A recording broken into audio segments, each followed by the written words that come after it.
I feel there were people out there that's another reason I made the video that don't get the support. So I was hoping this would reach out to them and really strike home to them. Like, there are people out there that are there for you.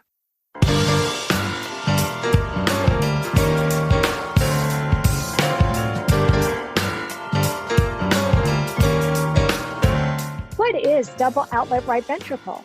What is TAPVR? How did living with congenital heart defects influence Michael McKelvey's life growing up? What has Michael achieved in adulthood?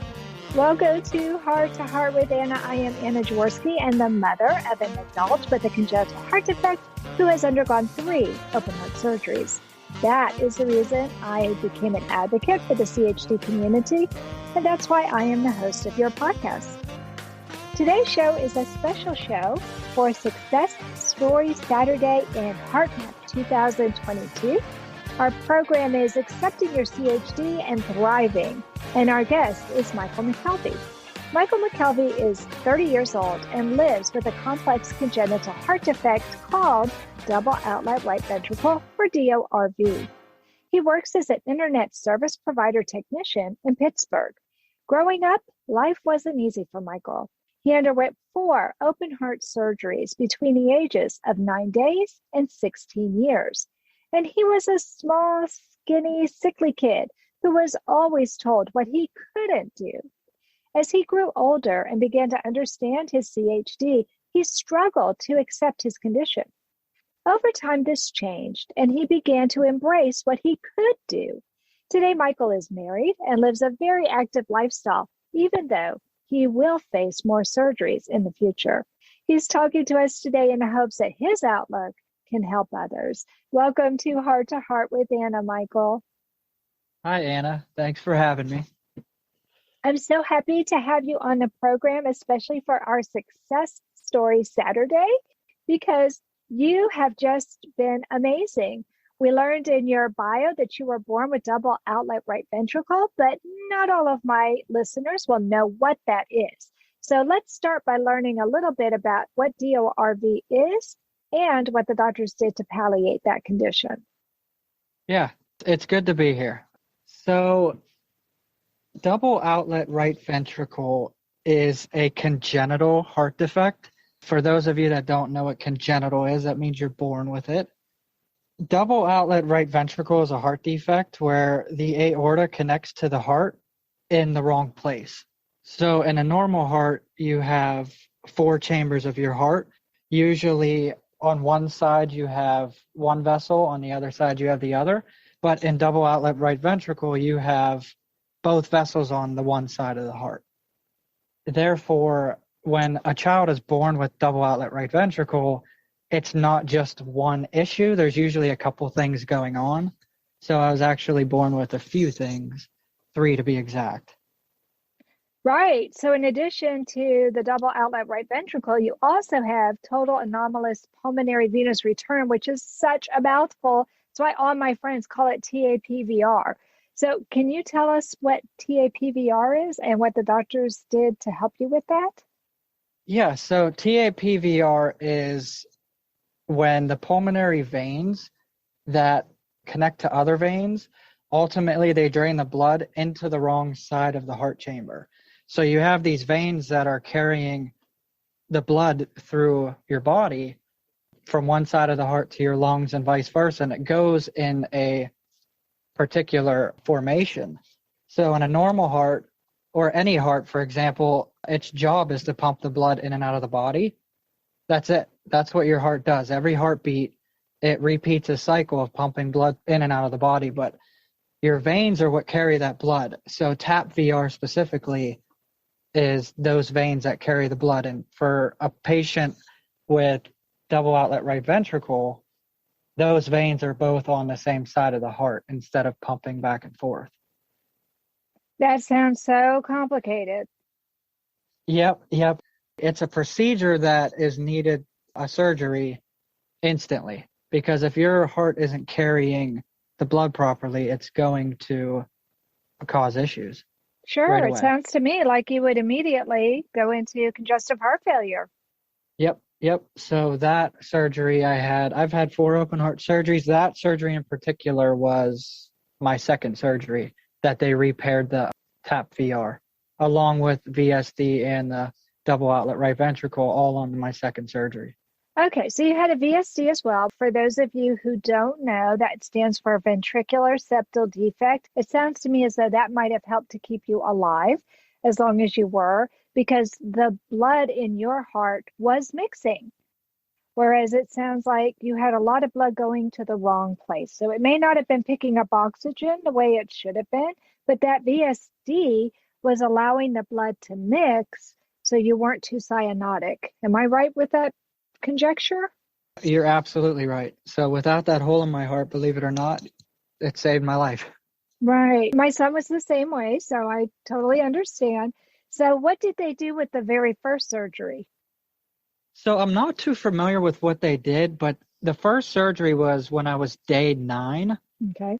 They put a pulmonary artery band. So from what I've taken from that, I'm pretty sure it's something that tightens off I believe, the valve. Well, what happens with the pulmonary arteries is that carries the blood to your pulmonary system, which is your lungs. And if those pulmonary arteries are too big, it will flood the lungs with too much fluid. And that's how you can get into congestive heart failure. So they put a band on those pulmonary arteries, and that restricts how much fluid can be pumped into your lungs, so you're less likely to go into congestive heart failure. And they do need to do that right away. If they don't do that pretty soon, it's just too easy for you to go into congestive heart failure. Yep. So I think when they found my defect, that was their first instinct, was to close that off so I can survive. That completely makes sense. That completely makes sense to me. Although I'm just a mom. For any of those people who are listening, I am just a mama. I am not a doctor. I am not a nurse. I'm just a mama who really cares about the CHD community. And I've worked really hard to try and understand what a lot of these different defects are. If I've made any mistakes, I'm sure my listeners will let me know. Anna, you blew it. You didn't get this right. If anybody writes to me, I'll put a link in the show notes to make sure that everybody can see what the correct assessment is. But I also know that you've had some valve issues. So can you tell me about what valve issues you've had? Yeah, absolutely. I still have a leaky pulmonary valve. So they put a conduit in my heart, and within that conduit is a paper-thin valve. And after time, it wears down. So currently, I'm dealing with pulmonary valve regurgitation, which means it leaks backwards. So as of right now, again, that valve is still leaking. So over the years, that's why I do yearly checkups to check the status of it. As it leaks severely, they'd have to take action and do another surgery. Luckily, great news is with technology nowadays, if I needed the valve replaced in the future, they're hopeful to do it through a cardiac catheter and wouldn't have to open me back up. Awesome.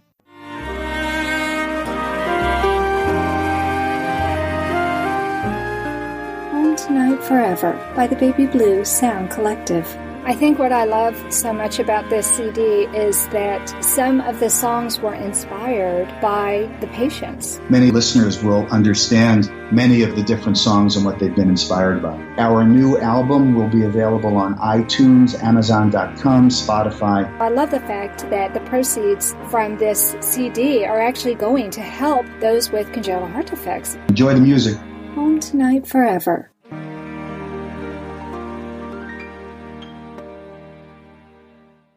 This content is not intended to be a substitute for professional medical advice, diagnosis, or treatment. The opinions expressed in the podcast are not those of Hearts Unite the Globe, but of the hosts and guests, and are intended to spark discussion about issues pertaining to congenital heart disease or bereavement.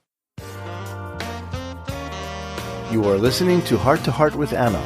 If you have a question or comment that you would like addressed on our show, please send an email to Anna Jaworski at anna@hearttoheartwithanna.com. That's anna@hearttoheartwithanna.com. Now, back to Heart with Anna. Michael, let's start this segment by talking about your life after surgery. It appears that you haven't needed surgery for 13 years, so congratulations. Thank you. Thank you. You also told me that growing up wasn't easy for you and that you were a bit scrawny and sickly as a child. So can you tell us a little bit about what your teen years were like?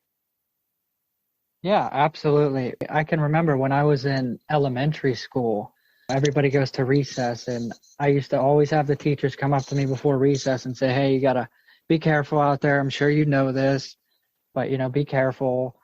When I reached high school, believe it or not, I was on the basketball team, and I had to sit out the 1 year that I had my open heart surgery. And I didn't really understand because I thought I was healthy, but coming into the team, I'm very upset and frustrated when the coach is telling you, you can't play. You just had open heart surgery a couple months ago. You could still be on the team. So I was still on the team, which was nice. But again, I couldn't play. So growing up in general, living with that condition and that defect, it takes a toll on you because you really don't understand your limits. And as a kid, you just want to play. You just want to play. And when you're told you can't, I'm surprised, rough. Michael. I'm surprised that the coach said you can't play, but you can be on the team, and that you wanted to be on the team. Were you like the team cheerleader? Did you help with stats? I mean, what did you do? Because it would have been boring to just sit on the bench. No. When you're on a basketball team, you have all your friends there, so they understand what's going on, and it's just good to be there. You take your bus rides to your away games, and it's just really cool to be in that environment and to feel a part of the team. During practice, I would pass the ball to the guys, and I'd still dribble and shoot my own shots and stuff like that, but it's awesome that they included me in that. So it sounds to me like they didn't want you running back and forth and being bumped into by the other kids and having the pressure to go faster Correct. and faster, even if your body was saying, no, it's time to sit down. So they took that pressure away from you and said, hey, you can still work out with us. We just don't want you to be in the game. Is that right? Yeah, that's right. And like I said, when I was young, growing up, I was pretty skinny. I was pretty pale. I've been through so many surgeries, so health-wise, I don't think I was at my full potential. So that was always difficult as well, just being a smaller child and not really reaching your growth status. Okay, so I have to know, because we were talking about heights, you and my producer and me were talking about our heights before we started the recording, and you're a little on the short side of average, I would guess. So did you go to a really small high school? Because I went to a 5A high school in Texas. I don't know if they grade them the same way all over, but there's no way I would have qualified for the basketball team because I was way too short. Maybe they would have let me do their stats, but that's about it. I went to a very small high school. I graduated with, I think, 98 kids. Oh my gosh. Our band was bigger than that. Yeah, it's tiny. So I was short. Okay. I was short either way. But they still took you. I mean, that's great. That's the advantage to going to a small school, is that probably anybody who wants to play gets a chance to play, and that makes it even more fun. Yep. Okay, well, I know from watching your video, which we'll talk about in the next segment even more, that you're married, and we also mentioned that in the bio at the top of the show. Tell us a little bit about your wife and how long you've been married. So I just recently got married August 20th. Congratulations. So you got married in August 2021. Yep, my wife and I flew out to Malibu, California. Oh. We love California, and we got married on the beach. We had an elopement, so it was just me and her. Saved a ton of money that way, and we had the time of our lives. Oh, that sounds so romantic. It was truly awesome. I mean, she's been here day in, day out. I mean, she's my rock. Without her, I don't know if I'd get through what I've been through. On top of that, she has the education put behind her, being a nurse. Mm-hmm. She's always there for me. So how long have you known her? I've met her in high school. So we've been together for 10 years, but finally just recently gotten married.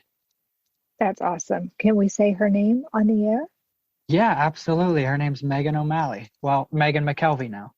Megan McKelvey. Well, hello, Megan from Heart to Heart with Anna. Thank you for sharing your husband with us for a little while. This is awesome. Well, congratulations. And I hope your mom and your dad weren't too upset that you eloped and didn't let them be part of your wedding. No, not at all. They're happy I'm happy. Well, that sounds like good parents. So tell us what you've done as an adult heart warrior. We know you've gotten married, and we know you're an internet service provider technician. Did you have to go to college for that? No, I did not actually. I got into that through a buddy of mine. My friend texted me one time and said, "Hey, we're hiring here at," it used to be Time Warner Cable at the time. And he said, "We just go in and out of people's houses and hook up their cable and internet."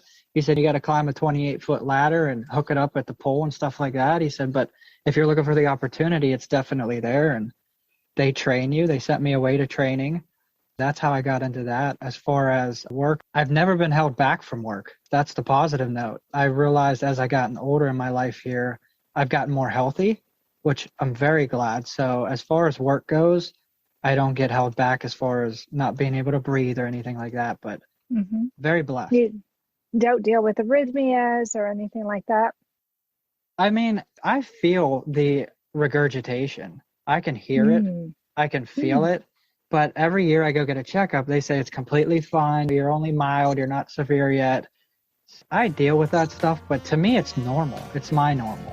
So it's just me chugging along. Anna Jaworski has written several books to empower the congenital heart defect, or CHD, community. These books can be found at Amazon.com or at her website, www.babyheartspress.com. Her bestseller is The Heart of a Mother, an anthology of stories written by women for women in the CHD community. Anna's other books, My Brother Needs an Operation, The Heart of a Father, and Hypoplastic Left Heart Syndrome, a handbook for parents, will help you understand that you are not alone. Visit babyheartspress.com to find out more.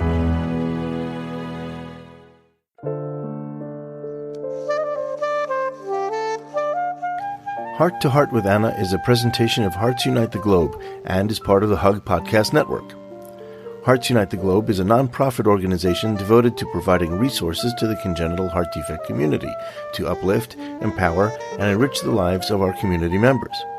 If you would like access to free resources pertaining to the CHD community, please visit our website at www.congenitalheartdefects.com for information about CHD, the hospitals that treat children with CHD, summer camps for CHD survivors, and much, much more. In this segment, I'd like to talk to you, Michael, about your video that you published on January 1st, 2022. It's because of your video that I became aware of you. My producer, Ellen Badoob, shared your video with me, and the rest is history. So tell us about your video. Yeah, this video I made over the course of a year. I used a GoPro and took shots, took videos of just me on a daily basis. And I also took pictures of when I was a baby, and I pieced it all together. And it was something that I feel I needed to do in my life, not only to help others, I think, understand congenital heart disease and living with it. After piecing it together, I took a step back and said, this really helps me as well. It's just a video of my life growing up with congenital heart disease. So it really hit home. Well, it's so upbeat. You put music to it. It's so much fun. You're laughing in it. It's not a scary, sad video. I mean, some of the pictures show you're a heart kid, but you seem so happy in it. Was that the message that you were trying to portray? Yeah. And if you watch the video, no matter what you go through, especially congenital heart kids, they know, and adults, they know how tough it is. But even if you have other situations in your life, no matter what it is, the message is, doesn't matter. Just be happy. Try your best.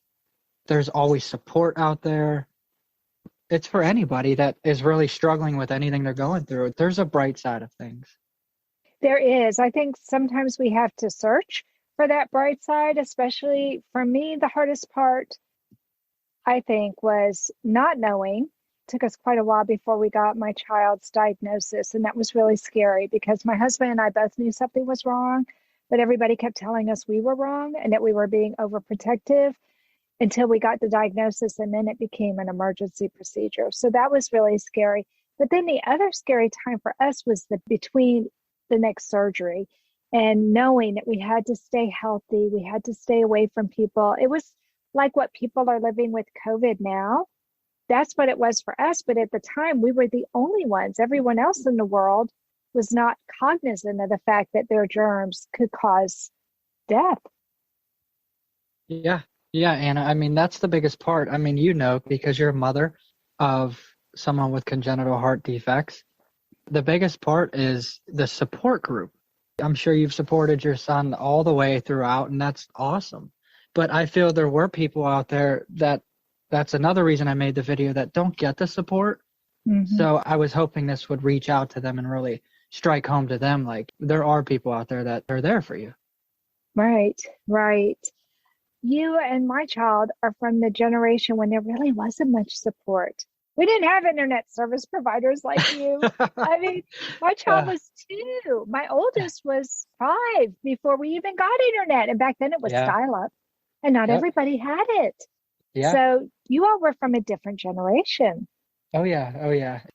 It's good and bad, like everything else. Technology is great in a way, like I was talking about earlier, how they can just take a heart cath and go right through your leg and bam, you're done. So technology is great. And then there's other sides of it that people will argue. So. Yeah, I agree. I mean, we definitely have seen the downside of the internet in some ways because there is bullying that occurs on the internet. And I hate it when I see that. I have a dear friend, Tom Dahlberg, and he's out there. He's written a book about bullying. He's out there talking about bullying and trying to make our world a kinder, gentler place. And I think we all have to work toward that end. Is that why you became an advocate for the congenital heart defect community, so that you could be a bright spot? Absolutely. I don't think I got the support. I truly don't. I mean, my parents were always there for me, don't get me wrong, but it's something that you have to go through by yourself. Nobody ever taught me that. So I reached a point, honestly, just recently, where I understand that now. Yeah, while I'm reaching out to other people, it's truly where I want to be and what I want to do. I love that. I love it. You are such a ray of sunshine out in what could be considered a bleak world by a lot of people. And what you did for parents, even if there aren't heart warriors who saw it, but as we know, my producer's a heart warrior and she saw it, it made her smile. She was so excited to share it with me. But the parents, especially parents who are expecting and they don't know what to expect for their baby, seeing somebody like you share like you did, that is such an inspiration. Thank you, Hannah. My producer also found a poem that you wrote on the Mended Little Hearts website. And I'm wondering if you'd like to read that poem to my listeners and tell us why you entered their contest. Yeah, I'd love to. I entered the contest just because it was something that I felt, again, that you could reach out and just help somebody just by writing a simple poem. For those people who don't know, Mended Little Hearts is a national organization in the United States, and they are the children's or younger people's portion of Mended Hearts, which is for people who have acquired heart disease. So Mended Little Hearts is geared towards the children. Okay, thanks, Michael. Take it away. Yeah, this poem's called Hearts Woven. Hearts woven, heart's been broken. Deep down my chest, I've been sliced wide open. Born not knowing, scars clearly showing, the pain and discomfort, but I am slowly growing. The power of a man to understand what's in his hand. He's dumbfounded in the light, but still sticks to the plan. Unfolded the truth, untold to be shown. Scars lie even deeper than what he's ever known. Wicked limits hassled and strangled the life from within. fighting every breath for forgiveness of sin. Painted melodies of gluttony and sorrow, he often feels like his life is being borrowed. He fights and fights, just wanting to be heard. His heart sings, but without any words. His heart aches just for one day to be healthy. But even he knows money can't save him, no matter how wealthy. That's why he remains smiling and is as happy as can be, even though his scars will never leave. And that's the poem. I love it. Nice job. It's pretty deep. It's pretty deep. Yeah, it's very deep. What you go through is very deep, Michael. It is deep. I think what's even harder, that I still try to deal with is, and Anna, you could probably speak more on this, is you're not the only one that's been through it. My mom and dad were there the whole ride.